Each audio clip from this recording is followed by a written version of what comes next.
Irmãos e irmãs, bem-vindos à nossa leitura e reflexão do dia, nesta quarta-feira da 33ª semana do Tempo Comum, dia 18 de novembro. A primeira leitura de hoje é retirada do livro do Apocalipse, capítulo 4, versículos de 1 a 11. Eu, João, vi uma porta aberta no céu, e a voz que antes eu tinha ouvido falar, como trombeta, me disse: sobe até aqui para que eu te mostre as coisas que devem acontecer depois destas. Imediatamente o Espírito tomou conta de mim. Havia no céu um trono, e no trono alguém sentado. Aquele que estava sentado parecia uma pedra de jaspe e cornalina. Um arco-íris envolvia o trono com reflexos de esmeralda. Ao redor do trono havia outros 24 tronos. Neles estavam sentados 24 anciãos, todos eles vestidos de branco e com coroas de ouro nas cabeças. Do trono saíam relâmpagos, vozes e trovões. Diante do trono estavam acesas 7 lâmpadas de fogo, que são os 7 Espíritos de Deus. Na frente do trono havia como que um mar de vidro cristalino. No meio, em redor do trono, estavam 4 seres vivos, cheios de olhos pela frente e por detrás. O primeiro ser vivo parecia um leão, o segundo parecia um touro, o terceiro tinha rosto de homem, e o quarto parecia uma águia em pleno voo. Cada um dos 4 seres vivos tinha 6 asas, cobertas de olhos ao redor e por dentro. Dia e noite, sem parar, eles proclamavam: Santo, Santo, Santo, Senhor Deus Todo-Poderoso, aquele que é, que era e que vem. Os seres vivos davam glória, honra e ação de graças ao que estava no trono e que vive para sempre. E cada vez que os seres vivos faziam isso, os 24 anciãos se prostravam diante daquele que estava sentado no trono para adorar o que vive para sempre. Colocavam suas coroas diante do trono de Deus e diziam: Senhor nosso Deus, tu és digno de receber a glória, a honra e o poder, porque tu criaste todas as coisas. Pela tua vontade é que elas existem e foram criadas. Palavra do Senhor. Responderemos a este texto com o Salmo 150. O refrão é: Santo, Santo, Santo, Senhor Deus onipotente. Louvai o Senhor Deus no santuário, louvai-o no alto céu de seu poder, louvai-o por seus feitos grandiosos, louvai-o em sua grandeza majestosa. Louvai-o com o toque da trombeta, louvai-o com a harpa e com a cítara. Louvai-o com a dança e o tambor, louvai-o com as cordas e as flautas.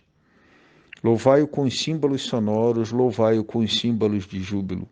Louve a Deus tudo que vive e respira, tudo cante os louvores do Senhor. Santo, Santo, Santo, Senhor Deus onipotente. O evangelho proposto para a nossa reflexão de hoje é o de Lucas, capítulo 19, versículos de 11 a 28. Naquele tempo, Jesus acrescentou uma parábola, porque estava perto de Jerusalém e eles pensavam que o reino de Deus ia chegar logo. Então Jesus disse: um homem nobre partiu para um país distante a fim de ser coroado rei e depois voltar.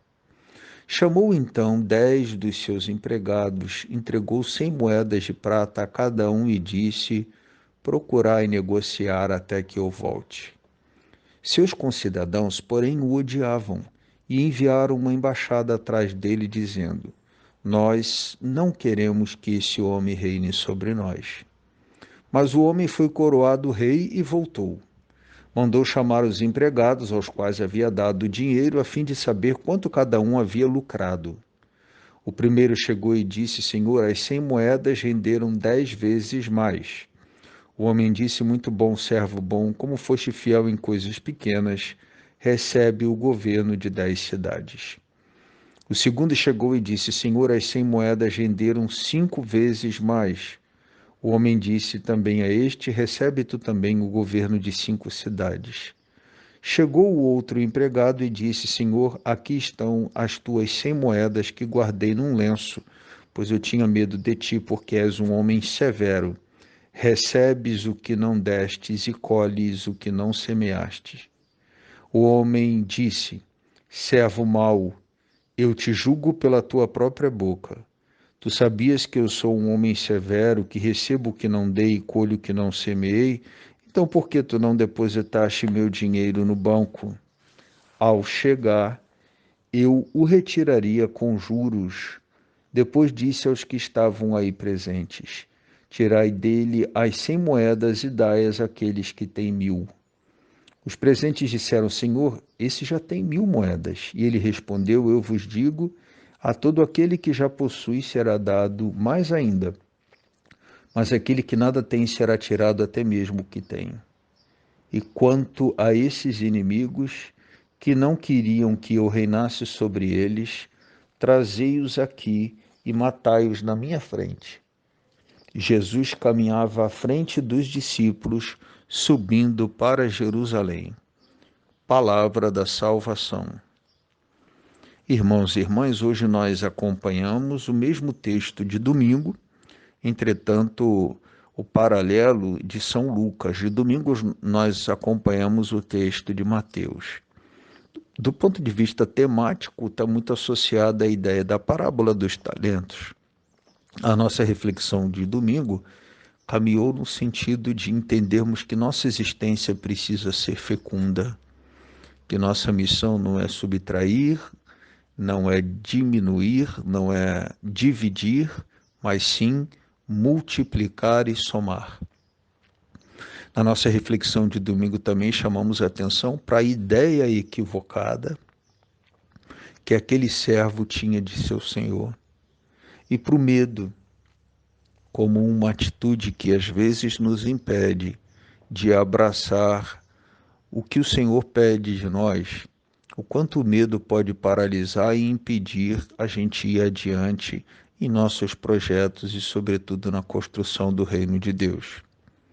Eu entendo que hoje, retomando na semana que nós estamos vivendo aí, na semana da vida fecunda, a semana de um convite a uma vida fértil, que multiplica, que produz fruto em grande escala, que a gente é convidado a retomar a reflexão do próprio domingo e entender que o Senhor nos convida a ter um trabalho frutuoso, pródigo, a multiplicar com a nossa vida, com a nossa missão, com o nosso trabalho, com a nossa presença no mundo, ser um multiplicador de dons, de graças e de talentos. Terminamos a nossa reflexão do domingo passado dizendo que exatamente para quem tem disposição de multiplicar, nunca falta dons, riquezas, exatamente porque o Senhor sabe que aquele dom, que aquela riqueza, tudo aquilo que recebemos não é enterrado. Enterrar não é nossa missão, mas sim multiplicar.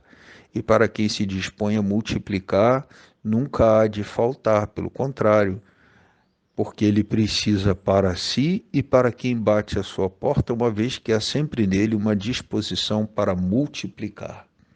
Desejo a todos, então, uma semana abençoada.